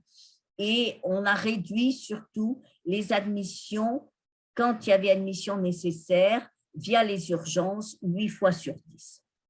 Et pour beaucoup de réhospitalisations, elles ont été précédées d'actions de la cellule de coordination pour améliorer et revenir à notre zone de confort du patient, mais quelquefois, ça n'a pas été suffisant. Il ne faut pas oublier que, en effet, l'insuffisance cardiaque est une pathologie évolutive. Alors, bien sûr, comme nous avons été financés par le service de l'ARS, il est certain qu'on nous a demandé une évaluation médico-économique. Je vais passer rapidement pour simplement vous dire que cette étude a été faite dans le cadre de notre évaluation et qu'on a pu mettre en évidence que nos actions de télésurveillance médicale avaient pu permettre une économie de 4 500 € par patient et par an, ce qui correspond au coût d'hospitalisation en soins aigus pour une poussée d'insuffisance cardiaque. Là aussi, on a fait une évaluation avec les professionnels de santé, notamment les médecins généralistes qui, en effet, ont répondu que notre système avait permis d'éviter ou de retarder les réhospitalisations, d'améliorer la prise en charge, d'améliorer l'accès aux soins aigus.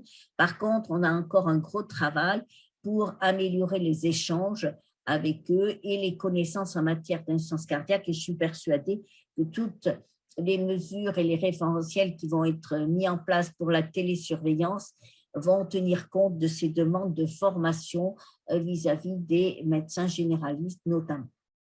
Voilà, alors le ressenti pour nos patients, ben souvent ils ne veulent plus sortir parce que vous avez bien compris, on est là pour les accompagner un certain temps, mais il y a certains patients, s'ils sont stables, on va les sortir du dispositif parce qu'on ne va pas pouvoir surveiller pendant des années et des années tous les patients.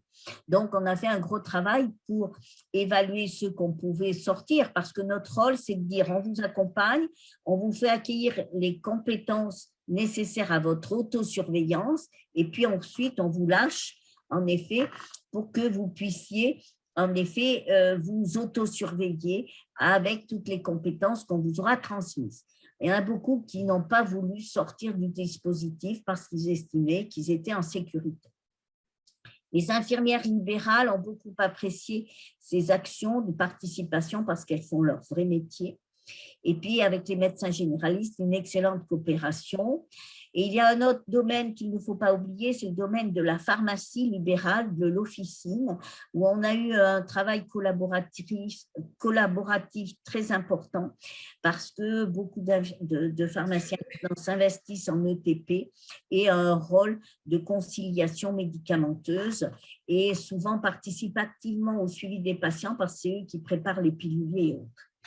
Et puis, on a un objectif de formation, c'est les aidants qui, en effet, doivent être formés parce que c'est souvent ces aidants qui sont au domicile du patient qui vont apprécier leur état clinique et qui devraient être en capacité à nous transmettre les informations. Alors, quels sont les dossiers cliniques que je voulais vous présenter? Alors, un premier dossier clinique que j'appellerais prise de poids, en fait, bien expliqué. Il s'agit de M. F, qui est né en 1947, qui est un ancien moniteur de ski, qui a un rôle social important, parce qu'il a beaucoup d'activités au sein de sa commune, qui a une insuffisance cardiaque sur amylose, qui est en FA, et qui a une première poussée d'insuffisance cardiaque en 2019, et qui a un traitement par spironolactone, furosémide 250 mg et tafamidis pour son amylose. Donc, vous voyez dans la courbe de poids qu'il est relativement stable. Et puis, on s'aperçoit ici que au retour d'un week-end, il y a une prise de poids importante. Et ce patient, en fait, on l'appelle, il dit qu'il commence à être un peu fatigué, un peu essoufflé. Et d'emblée, on conseille à ce qu'il soit vu par son médecin traitant, qui, en effet, a prescrit un bilan biologique et on s'aperçoit en effet que le BNP est monté, etc. On va lui donner des diurétiques, on va intensifier son traitement diurétique de 125 mg et vous voyez que le poids diminue. Et donc, quelle est l'explication? La prise de poids, c'est qu'il y avait eu plusieurs anniversaires le week-end. Donc, une charge sodée importante. Et puis, on s'aperçoit que ça reprend un petit peu, là. Il recommence un petit peu à prendre du poids. Et puis, on s'aperçoit qu'en fait, comme il avait perdu du poids, il s'est dit qu'il allait alléger de lui-même son traitement. Et donc, il a de lui-même, en effet, abaissé son traitement diurétique parce qu'il trouvait que ça le faisait trop uriner. Et donc, vous voyez, on est à nouveau intervenu.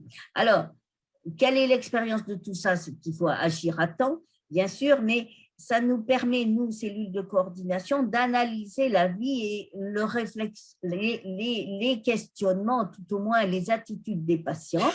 Donc, qu'est-ce qu'on a fait dans les suites? Et bien sûr, on a réinduit un accompagnement thérapeutique sur le plan diététique et également sur le plan thérapeutique pour éviter, en effet, de nouvelles situations de ce type-là.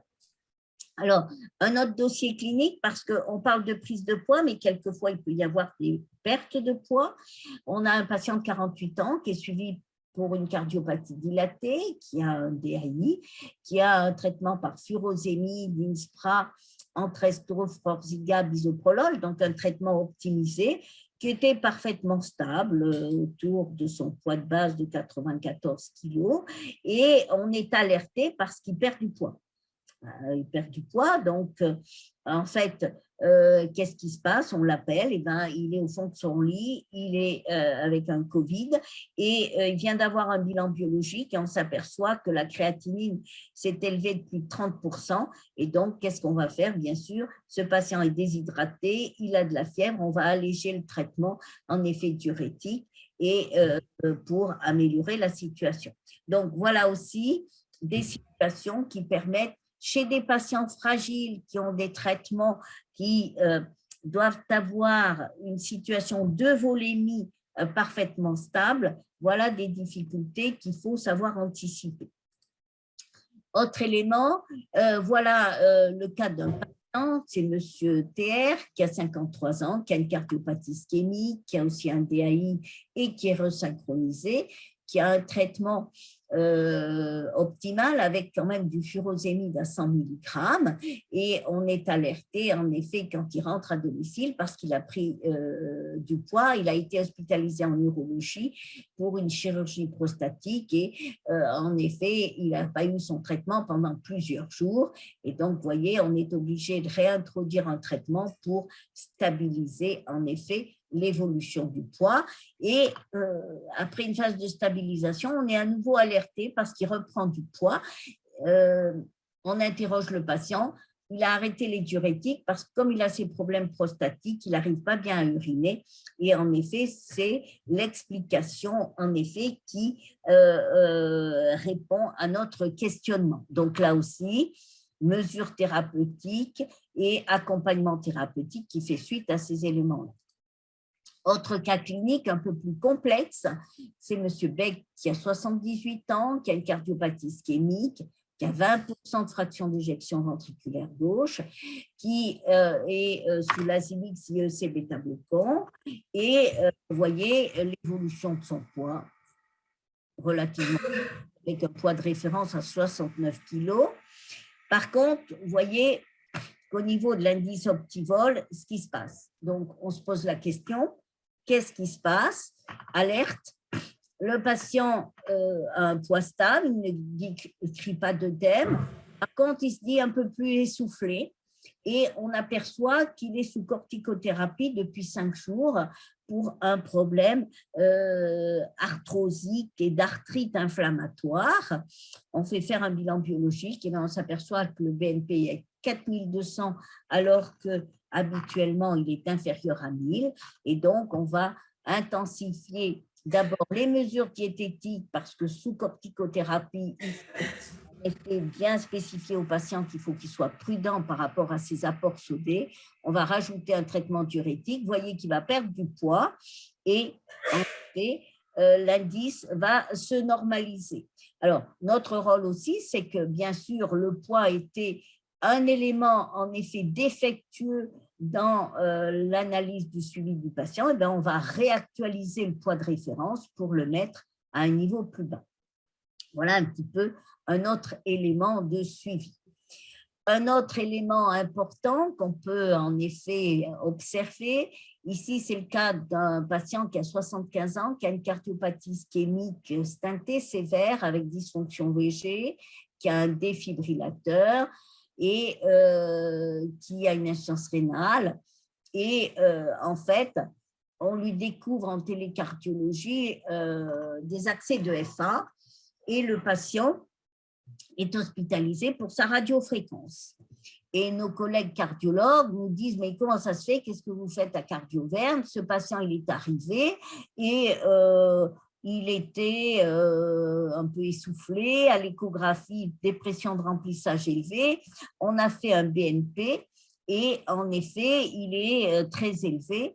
Au niveau du poids, qu'est-ce que vous avez? On a ressorti le dossier. En effet, le poids était parfaitement stable. Il n'y avait pas eu d'éléments particuliers pendant cette période, ce qui veut dire que le poids seul n'a pas suffi chez ce patient. Ce qui veut dire que, à l'expérience de cet événement-là, chez ce patient, bien sûr, on va suivre son poids, mais on a décidé avec nos cardiologues de le suivre sur le BNP et voyez que depuis qu'il a été traité pour sa FA, le BNP a nettement baissé. Donc, ce qui veut dire que pour un patient, le critère d'évaluation n'est pas forcément celui basique du poids. Il y a d'autres éléments qui sont assez personnels que l'on doit surveiller et c'est en collaboration avec nos collègues que l'on va en effet pouvoir optimiser et voir quel est l'indice et l'indicateur à suivre d'une manière très précise. Autre exemple également, on a un patient qui a une cardiopathie ischémique, qui a une dysfonction VG, qui a un DAI, qui a 63 ans, on le suit sur son poids et sur sa fréquence cardiaque et vous voyez qu'il y a un pic de fréquence cardiaque qui nous arrive et dans la télésurveillance, on retrouve une fréquence cardiaque à 133, alors qu'habituellement, ces fréquences cardiaques sont de 50 et 70. On va interroger la télécardiologie. En fin de compte, le patient était passé en flotteur. Donc, on l'envoie tout de suite en consultation parce que, comme vous le savez, les facteurs de décompensation de nos patients insuffisants cardiaques sont représentés notamment par les problèmes de troubles rythmiques, notamment supraventriculaires. Ce patient n'était pas sous anticoagulants, donc bien sûr, il était nécessaire d'agir rapidement pour mettre en place un traitement anticoagulant et programmer secondairement à distance un traitement de son flotteur. Voilà. Alors, muni de toutes ces expériences, il y en aurait beaucoup d'autres. Pour qui proposer une télésurveillance, où, quand, quelle est la durée? Il y a beaucoup de questions encore. On a des patients dont les profils sont différents, qui ont des besoins différents, opératoires différents. C'est vrai qu'on ne va pas faire et assurer une télésurveillance d'un patient âgé, dépendant, qui a des comorbidités, qui est isolé, comme un jeune, qui va rentrer dans une UTIC, dans un programme de réadaptation, de TP, et qui est suivi en télécardiologie. Il y a quand même deux mondes différents et à nous de faire la part, en effet, et le bon choix, et dans le matériel et dans le mode opératoire. Il est certain qu'il faut prendre en charge le patient au sein de la structure de prise en charge ou, dans certains cas, quand il est parti en réadaptation, parce qu'il faut le prendre en charge avant qu'il ne retourne à domicile. Si on est loin d'un épisode aigu ou de la sortie d'hospitalisation, on aura des difficultés parce que le patient n'aura pas la corrélation entre son épisode aigu et sa surveillance, et on aura des difficultés. Et c'est souvent ces patients-là qui posent le plus de difficultés d'observance. Concernant la durée, parce que là aussi, dans le cadre des nouveaux référentiels de télésurveillance, contrairement à la télécardiologie, la télésurveillance médicale, en effet, est prescrite pour 6 mois, éventuellement renouvelable. Dans notre expérience, 6 mois paraît court pour que le patient soit stabilisé, pour que le patient ait acquis ses compétences nécessaires. Comme vous le savez, on a beaucoup de patients qui sortent, par exemple, d'un épisode aigu, qui sortent avec une live vest. On va réévaluer à distance s'ils ont besoin d'un DEF, donc ça va être 3 mois, etc. Donc, pour moi, 6 mois, ça paraît court, mais 1 an, ça paraît tout à fait faisable. Pas plus de 18 mois pour certains patients, parce qu'il y a un effet aussi de flicage ou de lassitude qui peut être néfaste dans l'organisation des soins. Alors, quel outil pour quel patient? Je pense que là aussi, c'est notre ressort d'équipe dédiée de trouver le bon mode opératoire.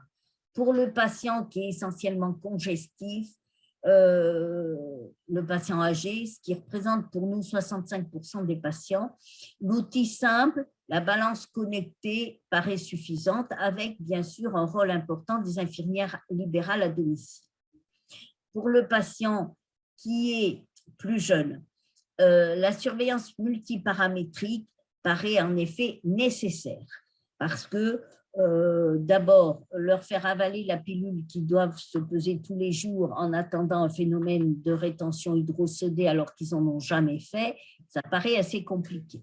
Donc, c'est dans ce cadre-là que cette surveillance multiparamétrique me paraît indispensable et tout à fait adaptée, d'autant qu'on veut optimiser le traitement de ces patients, donc il est important qu'on mette à leur disposition des outils plus complexes. Concernant les échecs de transmission des données, dans notre belle Auvergne, on a quand même des zones blanches, des difficultés de transmission matérielle, ça représente 4% des cas environ. C'est souvent, la médecine, c'est souvent le cas, les patients les plus fragiles pour lesquels on n'a pas les bons résultats ou les résultats. On augmente le politique, on dit on va surveiller, et bien pendant 2 jours, on n'a pas le poids. Alors, comment faire? Bon, il y a aussi le fait de prioriser les alertes. Il ne faut pas être inondé d'alertes parce que trop d'alertes tue les alertes. Et dans notre expérience, comme dans beaucoup d'expériences, il est noté qu'il y a environ 40% de fausses alertes qui viennent du fait que le patient s'est mal pesé, etc., etc. Je passe les détails. Et ça aussi, il faut en tenir compte dans nos difficultés de retour d'expérience.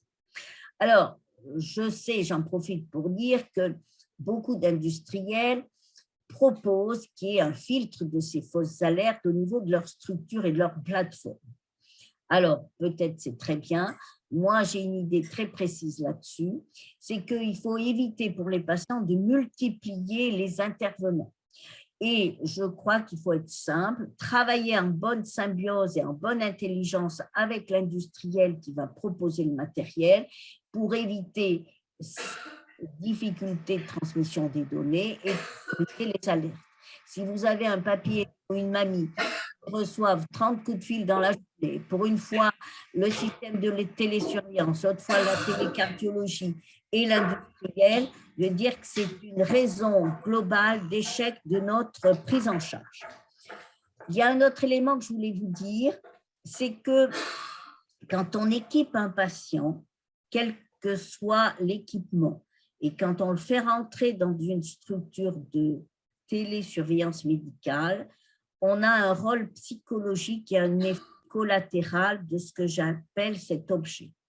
Pourquoi? Parce que le fait de se peser, de savoir que de l'autre côté de l'objet connecté, il y a une équipe qui connaît le patient, ça a un effet incitatif pour l'autosurveillance, pour la prise médicamenteuse, pour l'observance, etc., etc., etc. Donc, ça ne peut qu'être un élément positif d'accompagnement. Alors, les outils et les données utilisées, là aussi, j'y reviens, il ne faut pas tomber dans un excès aussi, il faut choisir le bon objet le plus adapté. La balance connectée toute bête, jusqu'au recueil, en effet, par les capteurs dans l'artère pulmonaire, il y a tout un monde, et à nous à avoir la bonne intelligence pour assurer au bon moment le bon système. Alors, quelles sont les perspectives pour la télésurveillance d'insuffisance cardiaque? D'une part, elles sont majeures et elles sont très positives, et notamment dans les années qui viennent. C'est un acte de soins rémunéré. Alors, pour l'instant, on ne sait pas encore quelle va être la tarification définitive. Les référentiels sont en cours. Simplement, pour dire à vos structures, si vous n'êtes pas dans une structure qui fait encore de la télésurveillance, que ce n'est pas fait comme ça, que c'est un acte de soins qui va être rémunéré, parce que souvent les directions d'hôpitaux disent « Oh, mais ça ne rapporte rien ». Bon, voilà. Donc, tout ça, c'est un acte de soins rémunéré, certes qui prend du temps, mais qui va être rémunéré. Que cette télésurveillance doit permettre de travailler en étroite collaboration avec la télécardiologie, les soins ambulatoires, les UTIC si elles existent, et que le rôle des IPA est majeur. Et on voit que beaucoup d'IPA sont formés dans ce cadre-là. Moi, je dirais l'objectif et mon but, ce serait en effet de créer au niveau du CHU de Clermont-Ferrand une unité globale, une unité qu'on appellerait télémédecine en un sens cardiaque avec la télécardiologie, la télésurveillance médicale cardio-verne, les soins ambulatoires, l'outil, parce que tout ça c'est lié, c'est-à-dire un patient qu'on repère comme ayant besoin d'une évaluation, il faut l'envoyer à l'UTIC pour qu'il ait sa VO2. Le patient, en effet, qui a besoin en présentiel de la visite ou d'une consultation diététique, il faut l'adresser aux soins ambulatoires pour que la diététicienne le voie pour repréciser les choses. Et puis, élément important, il faut qu'il y ait une équipe dédiée pour que, en effet, tout soit coordonné. Alors, élément très récent, puisque ça date du 18 janvier, l'HAS a émis un avis dans le cadre de toutes les réflexions actuelles sur le passage au droit commun, sur la télésurveillance médicale du patient insuffisant cardiaque chronique. Vous pourrez consulter ces éléments. Hein. C'est un avis de l'HAS concernant les impératifs de la télésurveillance médicale qui concerne donc la suite de la loi du financement de la sécurité sociale pour 2022, qui reprend que les activités de télésurveillance sont des interventions qui associent une surveillance médicale ayant pour l'objet l'analyse des données et alertes transmises au moins d'un dispositif, et qui met en évidence, d'autre part, l'utilisation des dispositifs médicaux numériques et qui doivent être obligatoirement basés sur une balance au minimum, puisque si vous allez sur le site Étape, vous verrez qu'il y a un certain nombre d'industriels qui proposent leurs prestations et certains n'ont pas d'objets connectés, et donc ça pose quand même quelques problèmes dans le cadre de cette activité. Voilà, et ces dispositifs donc doivent, je reprends le texte là, au minimum, recueillir le poids du patient, les symptômes, etc. Et il y a tout un chapitre concernant les éléments, en effet, qui doivent répondre à ces objectifs de fiabilité et également d'acceptabilité des patients. Alors, en conclusion, je dirais que la télésurveillance de l'insuffisance cardiaque, on le sait maintenant, permet de réduire le nombre de jours en hospitalisation planifiée, ça c'est certain. Elle facilite la prise en charge en ambulatoire et la coordination ville-hôpital, et c'est un maillon qui doit faire en effet décloisonner ces difficultés, ces freins ville-hôpital.